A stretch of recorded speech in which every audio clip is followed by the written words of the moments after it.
At my grandson's birthday party, my seat wasn't reserved. My daughter-in-law said, "Whoops, I guess we miscounted." Everyone laughed, and nobody stood up for me. I slipped away quietly and canceled every check. I was the one footing all the bills. They say blood is thicker than water, but what if your own family sees you as nothing more than a bottomless ATM, only to discard you the moment the money stops flowing? Trust me, the betrayal stings worse than any physical wound. And what happened at my grandson's birthday party? It was just the beginning of a cold, hard truth I never saw coming. The air in the backyard that day was thick, almost suffocating, with the cloying sweetness of sugar and artificial cheer. Everything, from the meticulously arranged blue and silver superhero balloons to Leo's ridiculously elaborate cake, screamed opulence. An opulence I knew intimately. Because I'd paid for every single last cent of it. As I stepped into the party, a creeping unease settled in my stomach. My gut was screaming that something was deeply, terribly wrong. I neared the main family table, the one where everyone was supposed to gather, and my steps slowed, then faltered. A cold dread coiled in my gut. I counted the chairs. Once. Twice. 7 people. 6 chairs. Me. Grandma Eleanor. They had forgotten me. Just then, my grandson, Leo, burst towards me, his 8-year-old face bright with pure, unadulterated excitement. His Spider-Man costume, pristine and vibrant, was another item I'd paid for without being asked. I hugged him tight, inhaling that precious, innocent smell of childhood. But my eyes kept drifting back to that table, to that glaringly empty space. "Happy birthday, sweetheart," I whispered into his hair. "Are you having a good party?" "The best," he shrieked, pulling away to point. "Did you see the bounce house? And Mom got a magician coming later." Of course she did. Scarlett, my daughter-in-law, never did anything halfway, especially when someone else was footing the bill. "Eleanor, you made it." Scarlett's voice, usually a honeyed drawl, had a subtle, almost imperceptible edge to it that day. She glided over, a vision in a designer dress, the very one I'd seen her charge to the credit card I'd just helped pay off last month. Her smile was perfect. Practiced. "We're so glad you're here." I gestured towards the table, my voice a little too casual, a little too strained. "Where should I sit?" Scarlett's eyes flickered to the table, and for just a split second, I saw it, a flash of something unreadable, something I now realized was pure, unadulterated satisfaction. Then, she gasped, pressing a manicured hand to her chest. "Oh my goodness, I'm so embarrassed. We must have miscounted when we set up." Miscounted. As if I were some last-minute addition, an afterthought they'd forgotten to plan for. The words hung in the air, a thinly veiled insult. "It's fine," I heard myself say, though my chest was tightening, making it hard to breathe. "I can grab a chair from—" "No, don't be silly." Scarlett waved her hand dismissively. "There are plenty of seats at the other tables. You'll be more comfortable there anyway. Closer to the bar." She laughed, a high, tinkling sound, and a few of the other adults chuckled along like a rehearsed audience.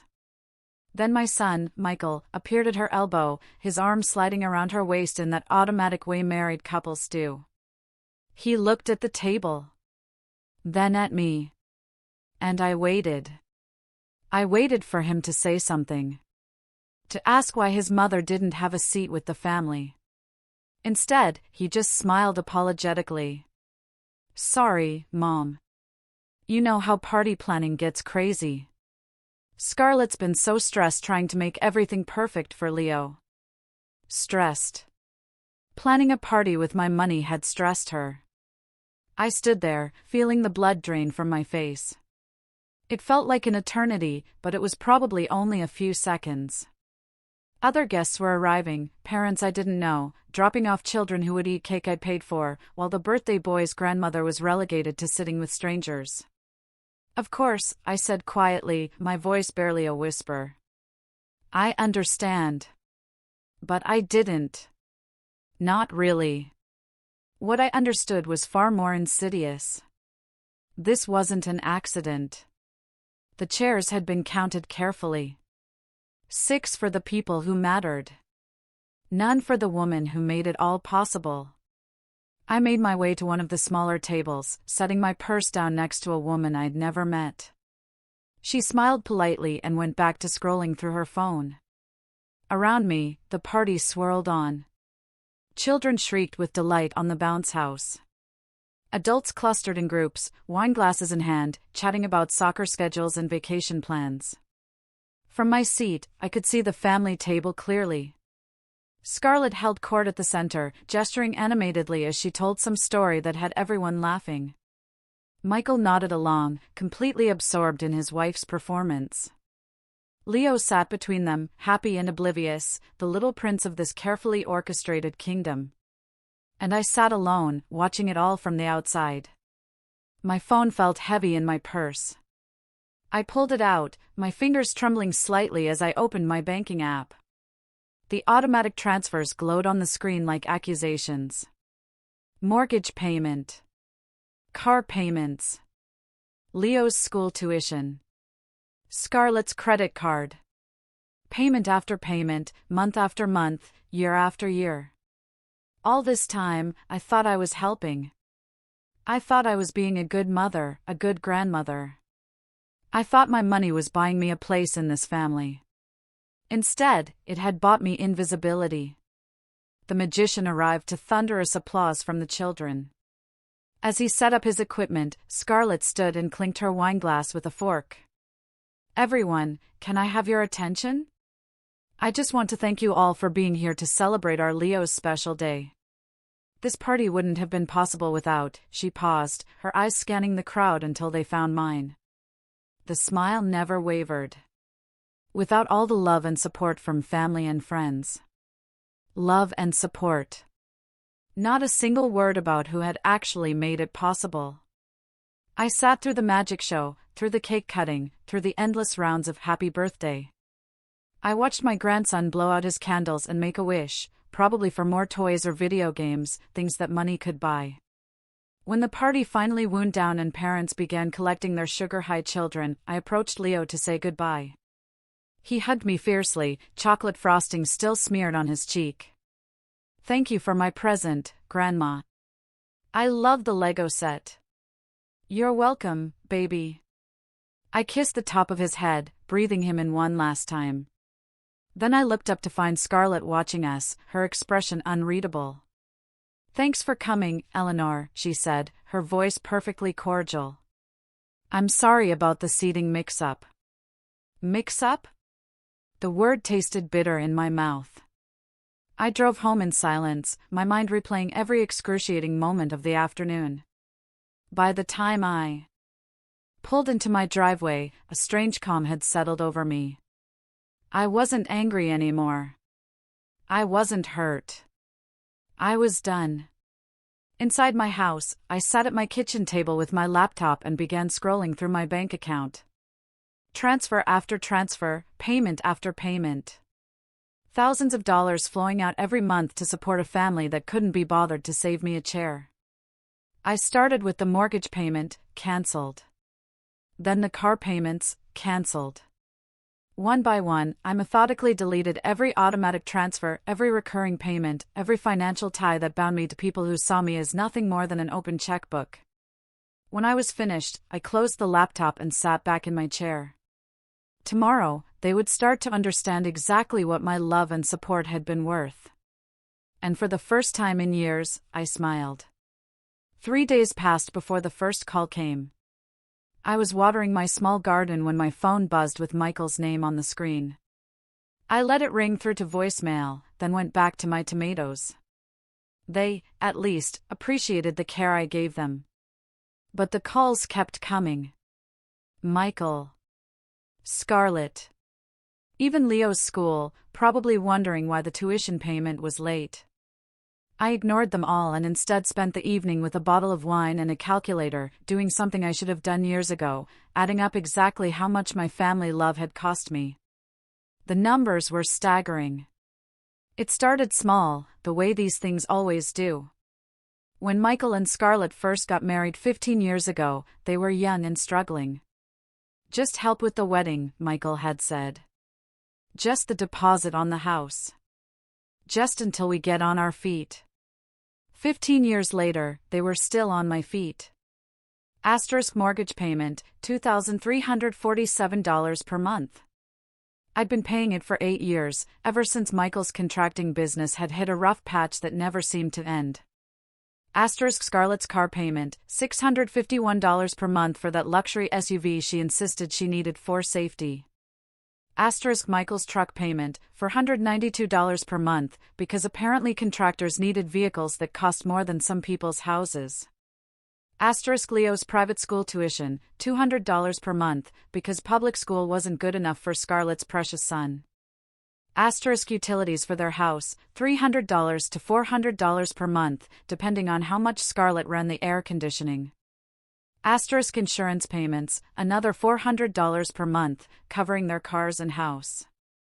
Asterisk groceries, Scarlett had gotten into the habit of texting me photos of her grocery receipts, always with some excuse about unexpected expenses. Usually $800 to $1,000 per month.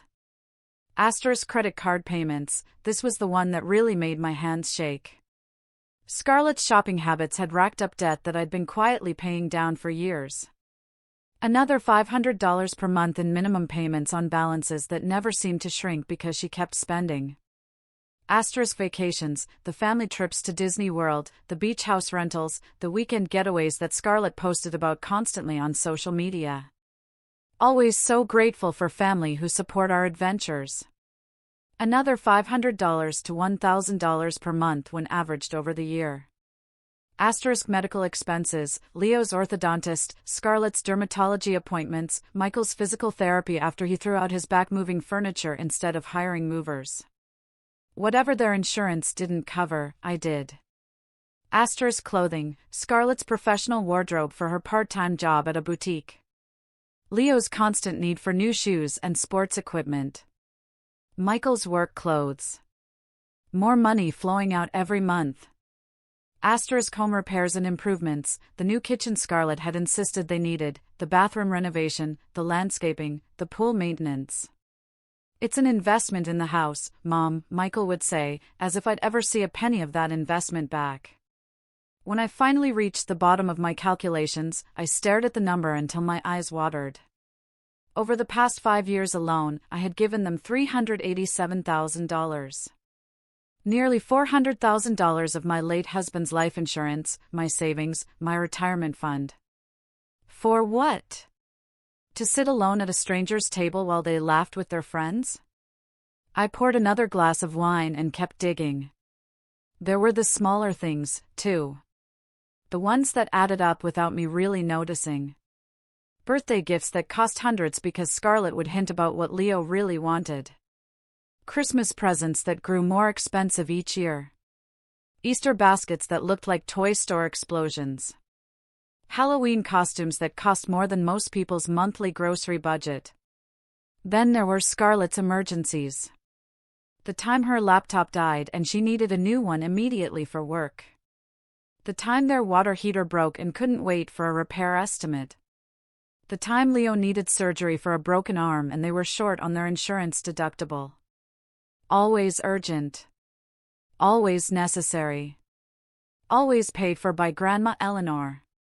I thought about my friends at the senior center, women my age, who talked about budgeting their medications and choosing between heating and groceries. Meanwhile, I'd been funding a lifestyle that most people half my age couldn't afford, for people who couldn't even ensure I had a place to sit at their table. The really bitter part was how they'd made me complicit in my own exploitation. Scarlett was brilliant at making her requests sound like favors to me. "I know how much you love spoiling Leo," she'd say when hinting about some expensive toy or experience. "We just want to make sure he knows how generous his grandmother is." Or when she needed money for herself, "I saw this dress that would be perfect for Leo's school play, but it's a little out of our budget right now. You probably think I'm silly for caring so much about how I look, but I want Leo to be proud of his mom." She'd made me feel like the generous grandmother, the woman who could afford to help, the family member who loved them all so much she wanted to share her good fortune. What I really was, I now realized, was an ATM with feelings.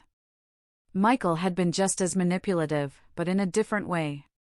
He played the struggling son card, the man trying to provide for his family despite economic hardships that somehow never ended. "I hate asking, Mom," he'd say. "But Leo's counting on this vacation, and Scarlett's been working so hard, as if I were the solution to problems they'd created themselves." The worst part was that I'd bought into it all. I'd felt useful, needed, important. Every payment had felt like love, like I was taking care of my family the way a good mother and grandmother should. I'd even felt proud when Scarlett posted photos of their beautiful home, their happy family, their perfect life. Look what love can build, I'd think to myself. What I'd built was a prison of my own generosity. My phone buzzed again. Another call from Michael. This time, I answered. "Mom, what the hell is going on?" His voice was frantic, angry, accusing. Not worried about me, not wondering if I was okay, just angry that the money had stopped flowing. The mortgage payment bounced and Scarlett's car got repossessed this morning. "Hello, Michael," I said calmly, taking a sip of wine. "How are you?" "How am I, Mom?" "We're in crisis mode here. The bank called about the mortgage. The school wants Leo's tuition. And Scarlett's crying because they took her car right out of the grocery store parking lot." "What happened to the transfers?" I looked out at my garden, where the evening light was turning everything golden. "I cancelled them." Silence. "Then, you cancelled them?" "What do you mean you cancelled them?" "I mean, I went into my bank account and stopped all the automatic payments. It's quite simple, really. But you can't just do that. We depend on that money." And there it was. The truth he'd never said out loud before. "We depend on that money, I know you do," I said quietly. "That's the problem. Mom, look, if this is about the seating thing at Leo's party," Scarlett explained, "that was just a mistake. She feels terrible about it." A mistake. Even now, he was lying to protect her. Or maybe he'd actually convinced himself it was true. "This isn't about one party, Michael. This is about the fact that you've both become so comfortable taking my money that you've forgotten I'm a person, not a bank account. That's not fair, Mom. We appreciate everything you do." "Do you?" I interrupted, a sharp edge in my voice I hadn't intended. "Because from where I sit, I'm only valuable when I'm useful. When did you last call me just to see how I was doing? When did you last invite me over for dinner that you paid for? When did you last treat me like your mother instead of your financial advisor?" He was quiet for a long moment. Then, "Mom, you're being dramatic. We love you. You know that. But you can't just cut us off like this. We have obligations, responsibilities." "So do I said, "and my first responsibility is to myself." I hung up before he could respond. Within minutes, my phone was buzzing with text messages. Scarlett had joined the conversation now, and her messages were less diplomatic than Michael's call had been. "Eleanor, I don't know what's gotten into you, but this is cruel and unfair. Leo is going to suffer because of your selfishness. We never asked you to help us. You offered. You can't just change your mind and destroy our lives. I'm calling your doctor. This isn't normal behavior. You're not thinking clearly." I read each message with growing amazement. In Scarlett's mind, I was the one being unreasonable. I was the one being cruel. After years of taking my money and treating me like a second-class family member, she genuinely believed she was the victim here. But it was her last message that made me laugh out loud. What are we supposed to tell Leo when we have to take him out of his school and sell the house? What were they supposed to tell Leo? Maybe they could start with the truth that they'd lived beyond their means for years, funded by a grandmother they'd taken for granted until the money dried up. Or maybe they could tell him that actions have consequences, and that treating people badly eventually catches up with you. As I got ready for bed that night, I felt something I hadn't experienced in years: peace. For the first time in decades, I wasn't worried about anyone else's problems, anyone else's needs, anyone else's crisis. Tomorrow, I knew they'd escalate. Scarlett would probably show up at my door. Michael would keep calling. They'd try guilt, anger, manipulation, every tool they'd used successfully for years. But I wasn't the same woman who'd left Leo's party 3 days ago. That woman had been desperate to belong, willing to pay any price for a place in her family. This woman had learned the difference between being loved and being used. And she was never going back. Scarlett arrived at my door exactly 1 week after I'd cancelled the payments. I watched through my living room window as she sat in a taxi. Apparently, she hadn't managed to get another car yet, taking several deep breaths before stepping out. She was dressed for battle, that black dress that always made her look serious and responsible, minimal makeup to appear vulnerable, and her hair pulled back in a way that screamed, "I'm a struggling mother." I let her knock 3 times before I answered. When I opened the door, her face immediately crumpled into what I'd learned to recognize as her performance tears. The ones that came on command whenever she needed something. "Eleanor, thank God you're home. We need to talk." I didn't invite her in. Instead, I stepped out onto my front porch, crossing my arms as I faced her. "What can I do for you, Scarlett?" The question seemed to throw her off balance. She'd probably expected me to usher her inside, offer her tea, ask what was wrong. That's what the old Eleanor would have done. "What can you do for me?" she repeated, her voice rising with indignation. "Eleanor, you're destroying our family. Leo cried himself to sleep last night because we had to tell him he might have to change schools. Is that what you wanted? To hurt an innocent child?" There it was. The Leo card. She'd always known exactly which buttons to push, and my grandson had always been her most effective weapon. "What I want," I said calmly, "is for you and Michael to take responsibility for your own lives." Scarlett's face flushed red. "Responsibility? We've been working our asses off trying to build a life for our son. You think this has been easy for us, asking for help? You think we enjoyed having to depend on you?" The lie was so brazen it took my breath away. "You enjoyed it enough to do it for 15 years. We didn't have a choice," she screamed. I noticed my neighbor, Mrs. Patterson, pause while getting her mail, clearly listening. Scarlett noticed too and lowered her voice, but the venom remained. "Michael's business has been struggling since the recession. I've been working part-time so I could be there for Leo. We've been doing our best with what we have. And what you have," I said quietly, "has always included my money. So much so that you forgot it wasn't actually yours." Scarlett's mask finally slipped completely. "You offered. Every single time, you offered. You said you wanted to help. You said you loved taking care of your family. Don't act like we forced you." She was right. Of course, I had offered. But what she conveniently forgot was how those offers had come about. The hints, the sighs, the carefully crafted stories about Leo's disappointments or their struggles. The way she'd made me feel selfish if I didn't immediately solve their problems with my checkbook. "You're right," I said. And for a moment, she looked relieved. I did offer.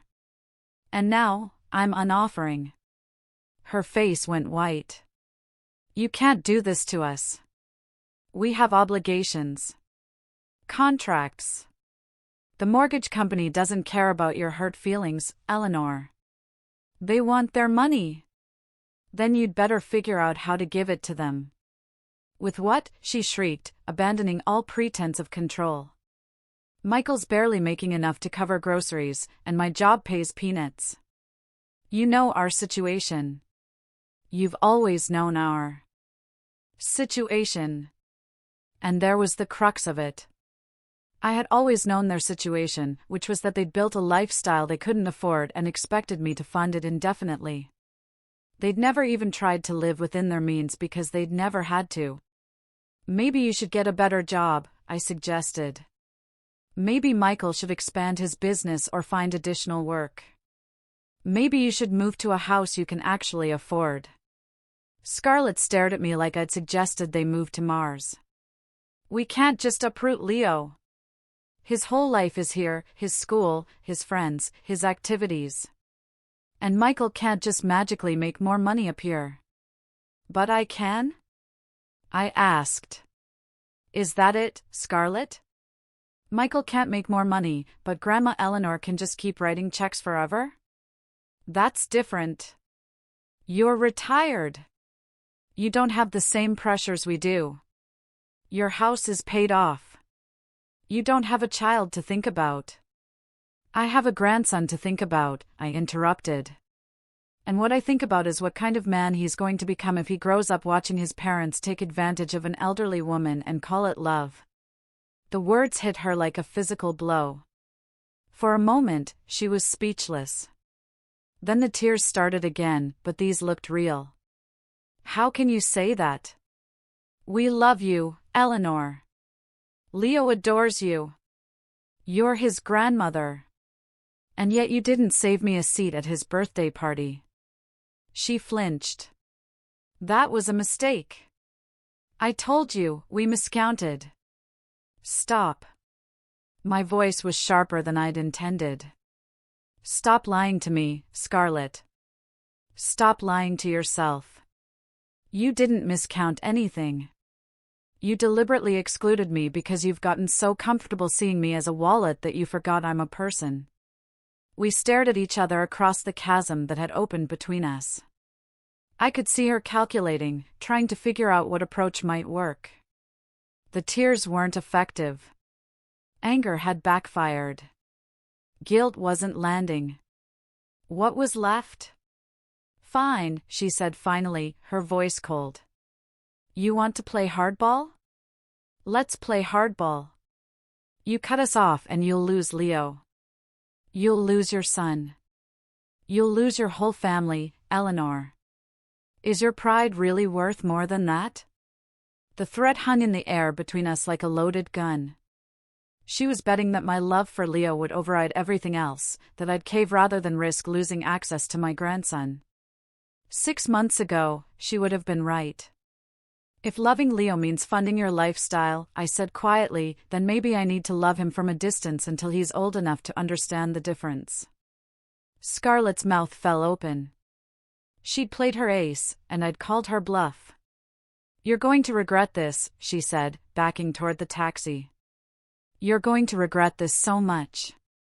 When you're sitting alone in this house with no family, no grandson, no one who cares about you, remember that you chose this. I watched her get into the taxi and drive away, my heart hammering against my ribs. The threat she'd made wasn't empty. She absolutely would try to keep Leo away from me.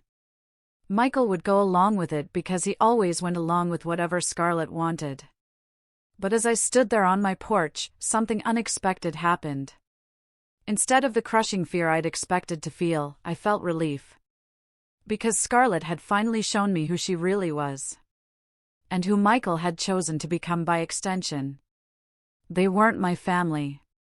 They were people who'd been using me. And when I stopped being useful, they'd shown their true colors immediately. Real family doesn't threaten you with exile for setting boundaries. Real family doesn't punish you for refusing to bankrupt yourself for their comfort. That evening, Michael called. His voice was tired, defeated in a way I'd never heard before. Mom, please. Scarlett told me about your conversation today. Geez, she's really upset. I imagine she is. Look, I know things got heated, but we need to work this out. For Leo's sake, if nothing else, for a moment, hope flickered in my chest. Maybe Michael was different from Scarlett. Maybe he could see past the money to what really mattered. What does that look like to you? I asked carefully. Well, obviously we can't just go back to the way things were, but maybe we could work out some kind of arrangement.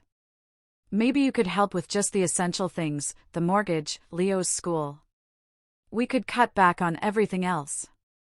The hope died as quickly as it had appeared. Even now. Even after everything, he was still asking for my money. A reduced amount, maybe, but he was still asking. Michael, I said softly. Do you understand what happened at Leo's party? It was a misunderstanding. No, it wasn't.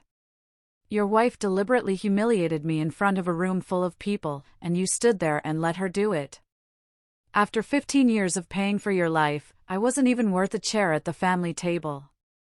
Silence stretched between us. When he finally spoke, his voice was barely a whisper. I'm sorry, Mom. I should have said something. I should have defended you. Yes, I said. You should have. But you didn't.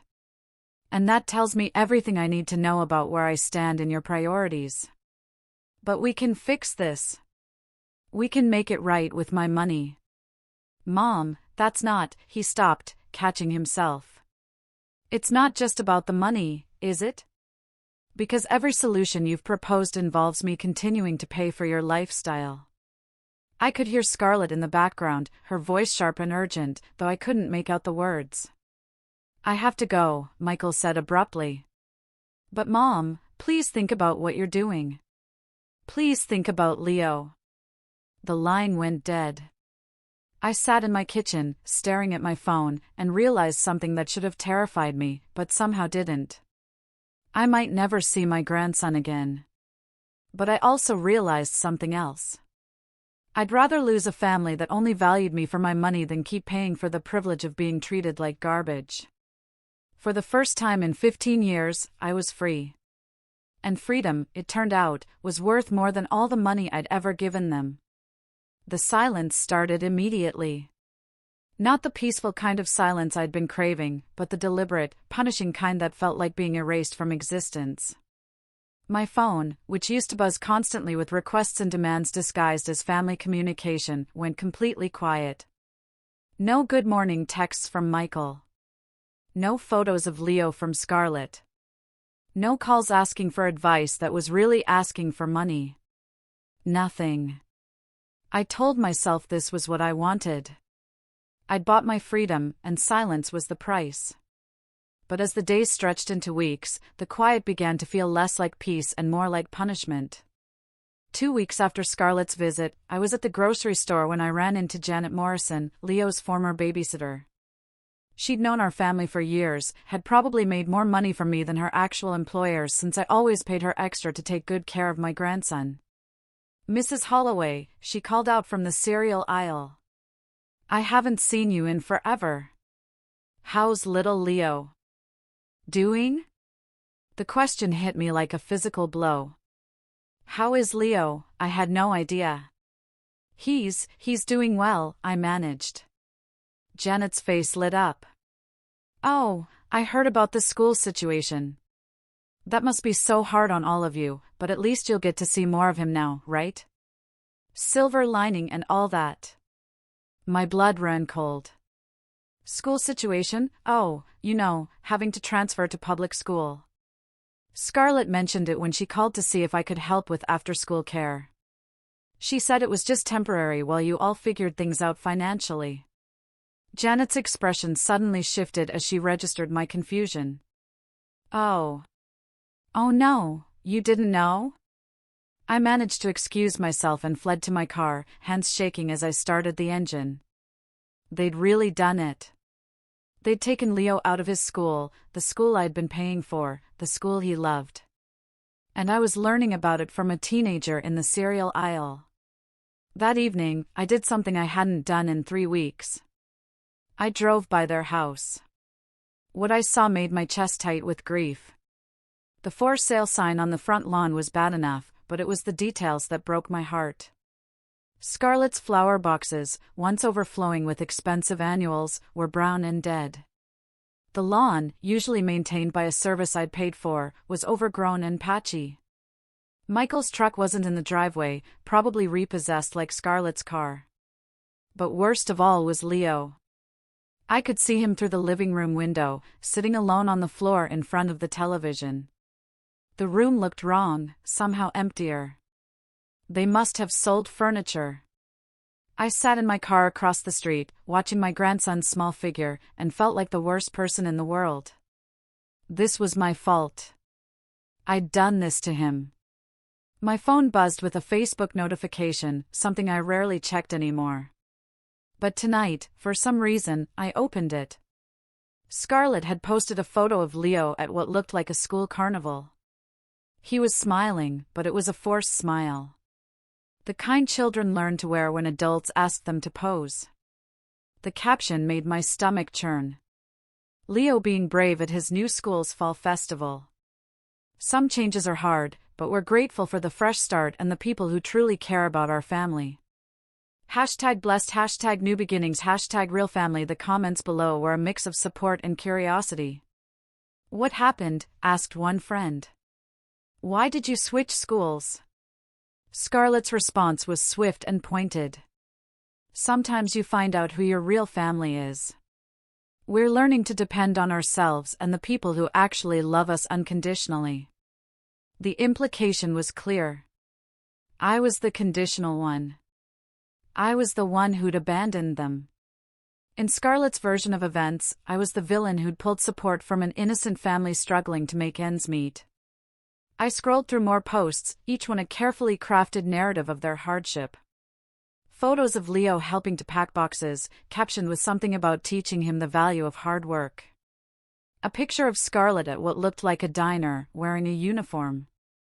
New job, new adventures. Sometimes life takes you in directions you never expected. But we're grateful for every blessing. She'd gotten a job. An actual full-time job from the looks of it.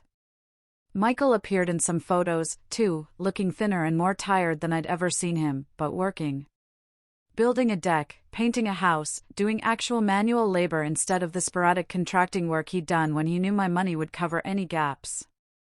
Part of me felt proud of them for finally taking responsibility for their lives, but a larger part felt sick watching how they'd turned their newfound work ethic into a martyrdom narrative with me cast as the cruel grandmother who had abandoned her family in their hour of need. The worst part was seeing Leo in these posts. Not many of them included him. Scarlett was too smart to exploit her son's sadness for social media points. But when he did appear, he looked smaller, somehow quieter. In one photo, he was sitting in what was clearly a much smaller, shabbier living room, reading a library book instead of playing with the expensive toys that had once cluttered their house. I wanted to call him, to hear his voice, to tell him that Grandma missed him and loved him. But Scarlett had made it clear that contact would only happen on her terms, and her terms seemed to be never. 3 weeks after the Facebook discovery, I was watering my garden when Mrs. Patterson from next door called over the fence. Eleanor, dear, are you all right? I've been worried about you. I looked up, surprised. Mrs. Patterson and I had been neighbors for 5 years, but we'd never been particularly close. I'm fine, thank you. It's just, well, I haven't seen your family around lately. That sweet little boy who used to help you with your flowers. Is everything okay? The kindness in her voice nearly undid me. We're taking a break from each other, I managed. She nodded knowingly. Family can be complicated. My daughter and I went through a rough patch a few years back. Sometimes space is healthy, even when it hurts. How long were you taking space? About 6 months. Longest 6 months of my life, but we needed it. Sometimes you have to lose people to realize what you actually mean to each other. That night, I lay in bed thinking about Mrs. Patterson's words. 6 months. Could I survive 6 months of this silence? What if it lasted longer? What if Leo forgot about me entirely? But then I thought about that birthday party, about sitting alone while Scarlett held court at the family table. I thought about 15 years of payments, 15 years of being taken for granted, 15 years of being valued only for what I could provide. Maybe some losses were worth the pain. The next morning brought an unexpected visitor. Through my peephole, I saw a woman I didn't recognize, middle-aged, professionally dressed, with a kind but serious expression. "Mrs. Holloway, my name is Sarah Chin. I'm a social worker with Child Protective Services." My blood turned to ice. I opened the door with trembling hands. "Is Leo okay?" "Leo is fine," she assured me quickly. "May I come in? I'd like to ask you a few questions." We sat in my living room and Sarah pulled out a small notebook. "We received a report expressing concern about a child's welfare. The caller suggested that a family member might be withholding financial support that's necessary for the child's well-being." I stared at her. "Someone called CPS because I stopped giving my son money." Sarah's expression remained neutral. "Can you tell me about your relationship with your grandson and his parents?" I took a deep breath and told her everything: the years of payments, the birthday party humiliation, the threats and manipulation. Sarah listened without judgment, taking occasional notes. "Mrs. Holloway," she said when I finished, "you're not legally obligated to provide financial support for your adult son's family." The caller seems to have misunderstood how these things work.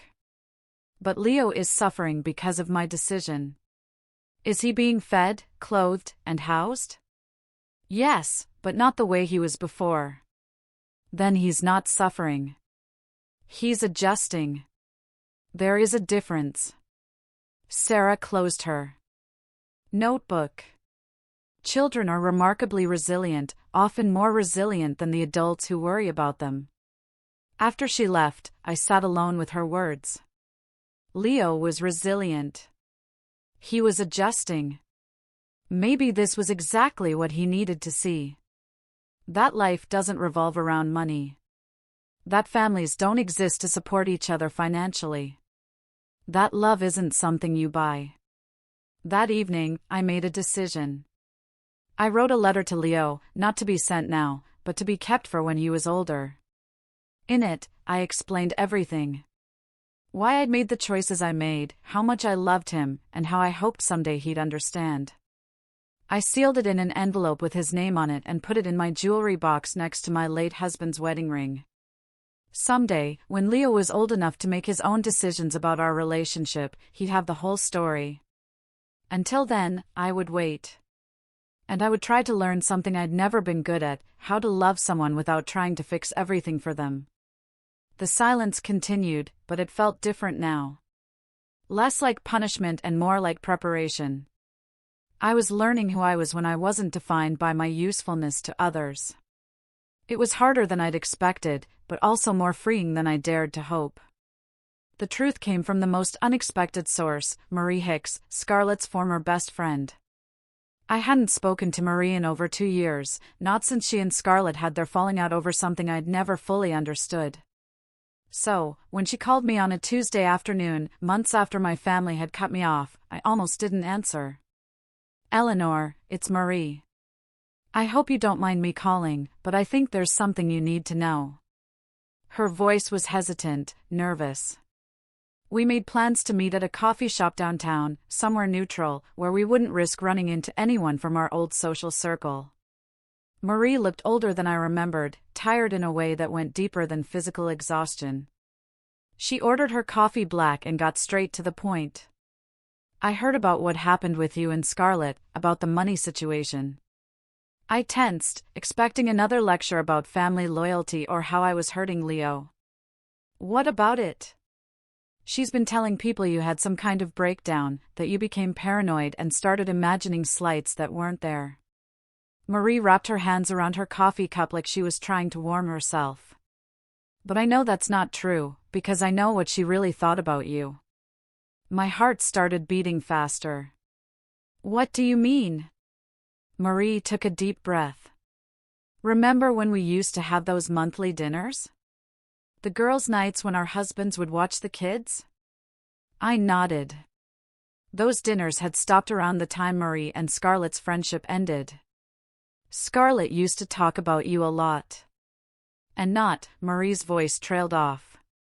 Then she forced herself to continue. Not the way a daughter-in-law should talk about her husband's mother.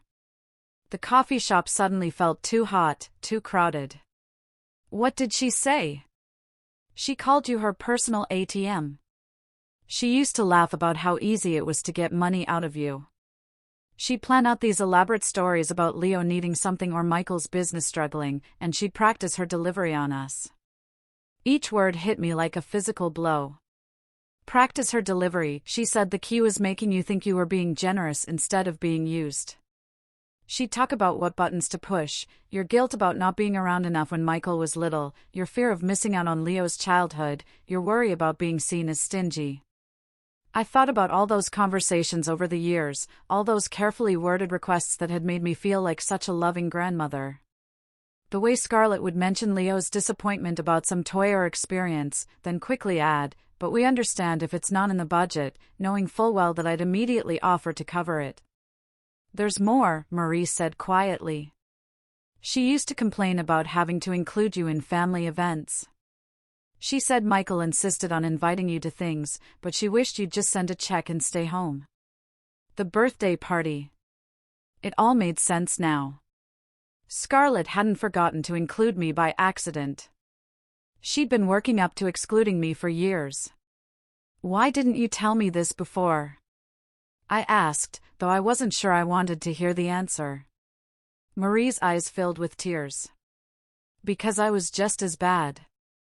I was jealous of how much help you gave them. My mother-in-law was nothing like you, and I used to think Scarlett was so lucky. I convinced myself she was just venting, that she didn't really mean it." "What changed your mind?" "She tried to get me to lend them money. After you cut them off, she came to me with this sob story about how you'd had a mental breakdown and abandoned them. She wanted $5,000 to help with Leo's school fees." Marie laughed bitterly. "When I said I didn't have that kind of money, she suggested I could take out a credit card cash advance. That's when I realized she really would use anyone." I sat there processing this information, feeling sick and validated at the same time. Sick because the woman I treated like a daughter had been laughing at me behind my back for years. Validated because my instincts about the birthday party had been right. It wasn't an accident or a misunderstanding. It was deliberate cruelty. "There's something else," Marie said, "about Michael." I braced myself. He knew about what Scarlett said? About how she really felt about you. He was there for most of those dinners. The last piece of my heart that had been holding out hope for my son crumbled. It was one thing to be weak, to be manipulated by a controlling wife. It was another thing entirely to sit there while that wife mocked and planned to exploit his own mother. "He never said anything," I whispered. He laughed, "Eleanor. He thought it was funny how good Scarlett was at managing you." I excused myself and went to the bathroom where I promptly threw up. When I came back, Marie was crying. "I'm so sorry," she said. "I should have told you years ago. I should have been a better friend." I sat down heavily, feeling like I'd aged a decade in the span of an hour. "Thank you for telling me now. For what it's worth, I think you did the right thing, cutting them off.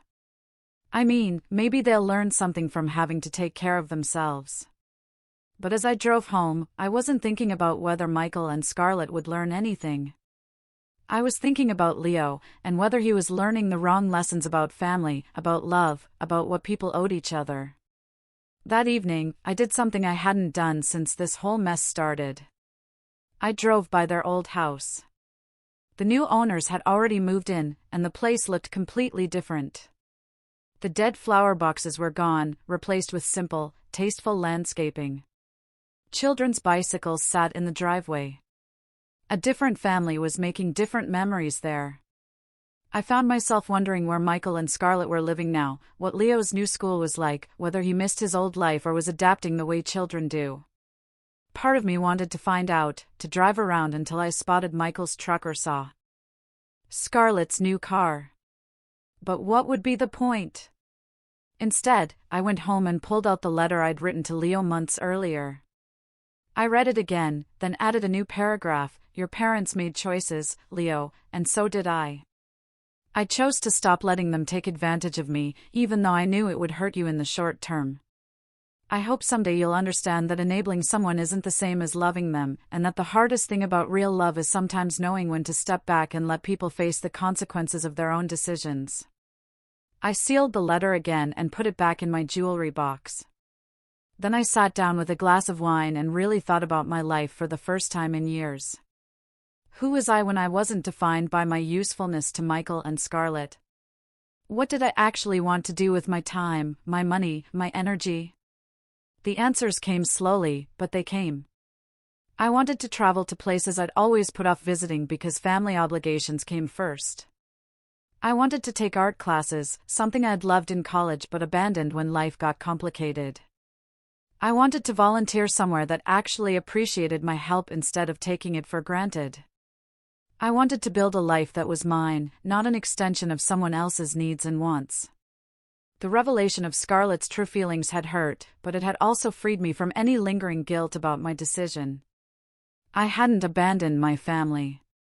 I'd stopped enabling people who saw me as nothing more than a source of funding. There was a difference. And for the first time since that birthday party, I felt truly at peace with my choice. The silence from Michael and Scarlett continued, but it no longer felt like punishment.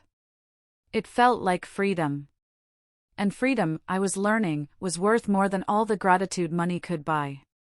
1 year later, I was in my kitchen making tea when the doorbell rang. Through the window, I saw a figure I didn't immediately recognize, a thin boy with unruly brown hair shifting nervously from foot to foot on my front porch. It took me a moment to realize it was Leo. He'd grown at least 3 inches, and there was something different about his face, less round, more serious. He looked like a child who'd learned things he shouldn't have had to learn yet. My hands shook as I opened the door. Leo? Hi, Grandma. His voice was quieter than I remembered, more careful. Dad said I could come see you if I wanted to. He's waiting in the car. I looked past him and saw Michael's truck parked at the curb. Michael himself sat behind the wheel, staring straight ahead. He didn't wave or acknowledge me, but he brought Leo here. That had to mean something. Would you like to come in? I asked, stepping aside. Leo nodded and followed me into the living room.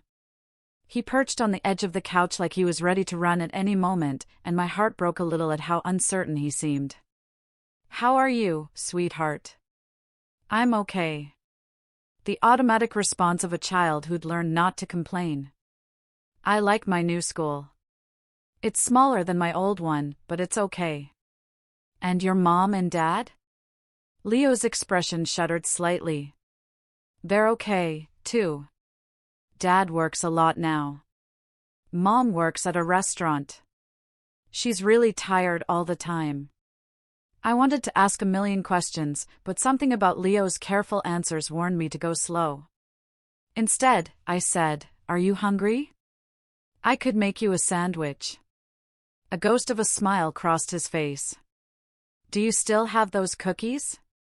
The ones with the chocolate chips? I think I can find some.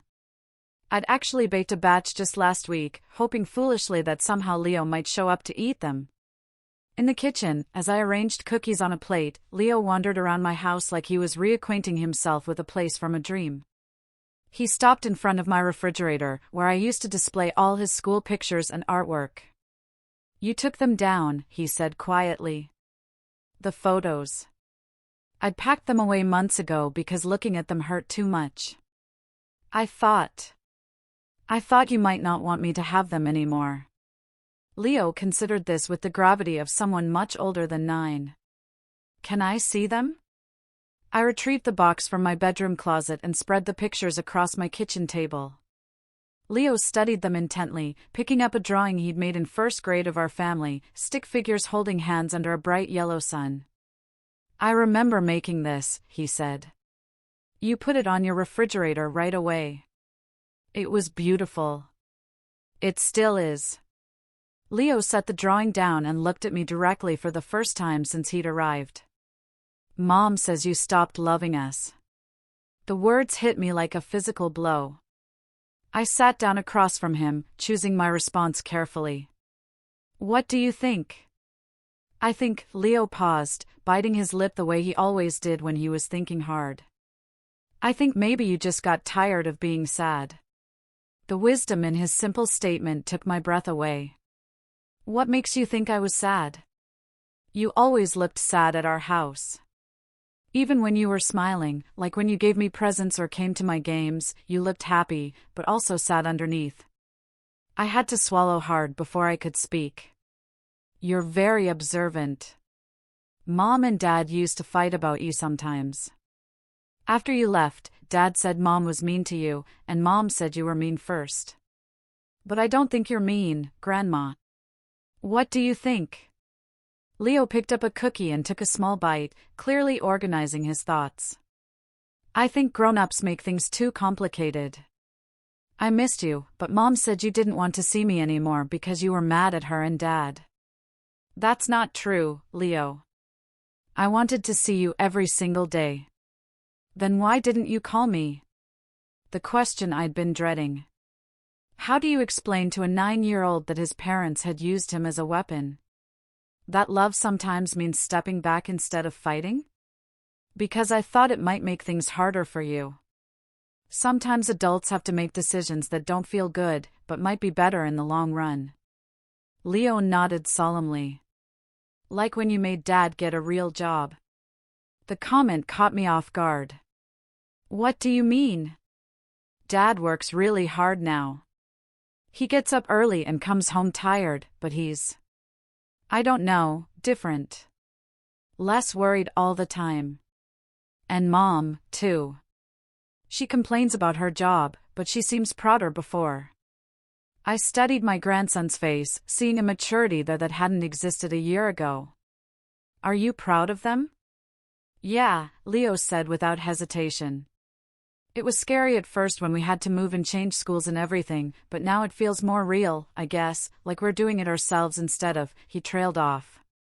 Instead of what? Instead of pretending. The word hung in the air between us. This child had understood something that had taken me years to figure out. That the life I'd been funding wasn't real. It was a performance. A beautiful illusion built on someone else's foundation. Leo, I said carefully. Do you understand why I stopped helping with money? He nodded. Because they were being mean to you and because they needed to learn how to take care of themselves. Are you angry with me? Leo considered this seriously. I was at first. I missed my old room and my old school and having money for things I wanted. But then, I realized I still had everything important. Like what? Like Mom and Dad and my friends. I made new ones. And books from the library instead of always buying new ones. And, he smiled shyly. And now I'm here with you. I reached across the table and took his small hand in mine. I missed you so much. I missed you, too. That's why I asked Dad if I could come see you. You asked him? Last week. I told him I understood why you were upset and that I wanted to see if you still loved me. The simple honesty of it brought tears to my eyes. What did he say? He said he'd been wanting to bring me for a while, but he was scared you'd be mad at him. Leo squeezed my hand. Are you mad at him? I looked out the window at Michael's truck where my son sat, waiting for his child to finish visiting the grandmother he'd helped alienate. I'm sad about some things that happened, but I love your dad and I love you. What about Mom? The harder question. I hope your mom is learning to be happy with the life she and your dad are building together. Leo seemed to accept this diplomatic non-answer. We spent the next hour looking through photo albums and talking about his new school, his new friends, his new life. He told me about helping his dad with work projects on weekends, about his mom teaching him to cook simple meals, about feeling proud when his teacher complimented his improved math skills. The boy who'd once had everything handed to him was discovering the satisfaction of earning things himself. When it was time to go, Leo hugged me tight. "Can I come see you again?" "Anytime you want to, but you should ask your parents first." "I will." He pulled back and looked at me seriously. "Grandma, I think what you did was brave." "What do you mean?" "You stopped pretending, too. That's brave." As I watched Michael's truck pull away, Leo waving from the passenger window, I felt something I hadn't experienced in years: complete peace. Not the fragile peace that depends on everything going your way, but the deep, lasting peace that comes from living authentically. I'd lost a son and daughter-in-law who only valued me for my money. But I'd found myself again, and apparently, I hadn't lost my grandson after all. Leo had found his way back to me on his own terms, with his own understanding of what had happened. 6 months after Leo's first visit, he started coming over every other Saturday. Michael would drop him off and pick him up, and gradually those exchanges became less tense. We never discussed the past directly, but I could see in Michael's eyes a grudging respect for the choice I'd made. Scarlet never came with them, and I was fine with that. Some relationships can't be repaired, and trying to force reconciliation often makes things worse. But Leo and I rebuilt our relationship slowly, on a foundation of honesty instead of obligation. I taught him to garden and cook and manage money responsibly. He taught me that love doesn't require funding, and that sometimes the greatest gift you can give someone is the opportunity to discover their own strength. On my 70th birthday, Leo gave me a card he'd made himself. Inside, in his careful handwriting, were the words, "Thank you for teaching me that real love doesn't cost anything." I kept that card next to the letter I'd written him during our separation, the letter I'd never had to give him because he'd figured out the truth all by himself. That night, I sat on my back porch with a glass of wine, listening to the sounds of my neighbors living their lives. Mrs. Patterson called over the fence to ask how my birthday had been. A young family down the street was having a barbecue, their laughter drifting through the evening air. I was alone, but I wasn't lonely. I was free, but I wasn't isolated. I had learned the difference between being loved and being used. And I had chosen love, even when it meant losing people who couldn't tell the difference. The woman who'd sat silently at that birthday party, too afraid to demand the respect she deserved, was gone. In her place was someone stronger. Someone who understood that you can't buy your way into a family that truly loves you. Because a family that truly loves you would never make you try. After all this, I'm left wondering, what would you have done in my shoes? Have you ever had to choose between your family and your peace? Tell me what you think, I really want to know.